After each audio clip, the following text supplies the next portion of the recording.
Hey guys, Tyler Tolman here, and I want to talk today a little bit about water. Water is one of the most important things on the planet. Planet's made up about 70% of it. We're made up about 70% of it. Most of that water is salty, just like the oceans. Most of the water inside of us is salty, right? So, something you could do there is actually add a pinch of salt to your water. And believe it or not, salt contains a lot of minerals just in the form of sea salt, like good quality sea salt, Celtic salt, Himalayan salt. Things like this have a lot of little minerals in there that actually light up our nervous system, that help us to hydrate. Okay, the water outside of our cells is about the same as ocean water, which is why when you pee or when you sweat or when you cry, it's actually salty.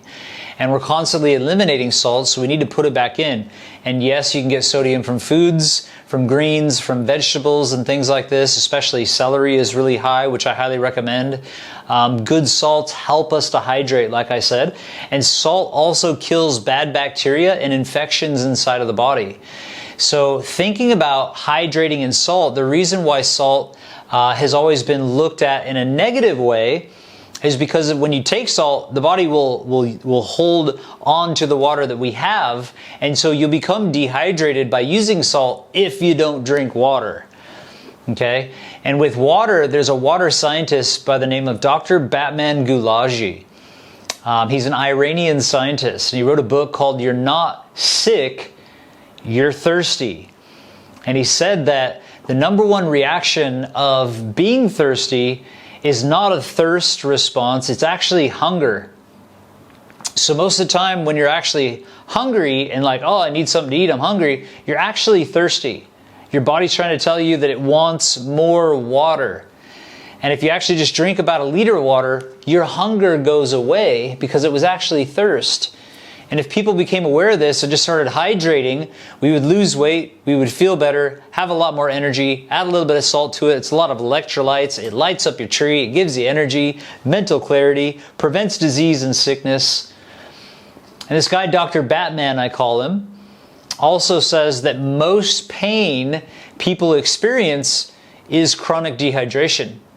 So if you have, tendinitis, if you have just random pains, not from injuries, but just random back pain, that's because the discs between your spine that are hydrated are becoming dehydrated and they're losing the cushion. All of a sudden it pinches the nerves and we have back pain, we have elbow pain, we got knee pain, we got pain in our ankles. It's actually dehydration and an accumulation of acids within the body.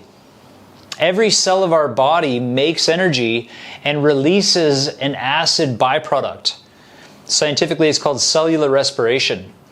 These acids will tend to follow gravity to your feet and your legs, and it's the hydration and movement that allows the lymphatic system to clean all this out. So water is actually the number one agent that you can use. It was called the universal solvent to heal yourself, to hydrate, to get rid of toxicity, to be, have more energy. It improves digestion. It improves mental clarity. So many things come from water.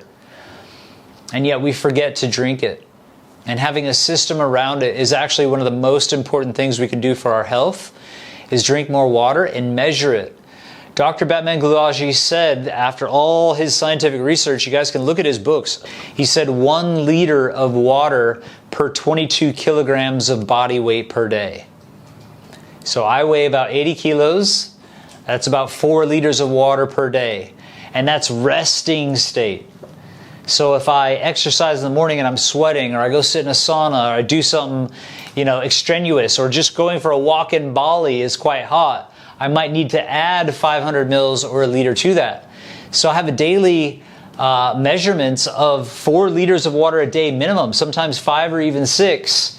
And it's why I feel so good. My digestive system works. Everything operates. I have no pain in my body other than injuries because, I like martial arts and all that sort of stuff. But there's 2 things you need to consider: the amount of water that you're drinking and the kind of water that you're drinking. We need to make sure we're getting rid of chlorine. Chlorine kills all bacteria. Well, your digestive system is composed of bacteria. So if you drink tap water, or you go get a tea or a coffee or any type of thing with chlorine in it, you're destroying your gut flora. And we also need to be very aware not to drink fluoride. Fluoride was used pre-1900s as an actual pesticide on crops. And I'm not going to get into the details of fluoride, but there's been a lot of science about fluoride and showing us that it actually prevents repair enzymes in our cells that repair the DNA. And when we can't repair the DNA, we age faster. And not only that, if the DNA is getting broken down and can't repair, and the cell replicates, that's the definition of cancer. So the kind of water you drink is actually really important. I highly recommend distilled water because it gets rid of all the bad stuff. If you want to add minerals to it, just pop a little pinch of salt in there. If you want to get a reverse osmosis system or spring water or any type of really good filter that gets rid of fluoride and chlorine, it's absolutely essential to have optimal health. So just to recap, 2 things: drink 1 liter per 22 kilograms of body weight per day. Make sure you have a filter so you're drinking clean water. Use that clean water for your coffees and your teas and all the other things that you're having. Hydrate yourself and you'll find yourself moving into better health. Thanks for watching.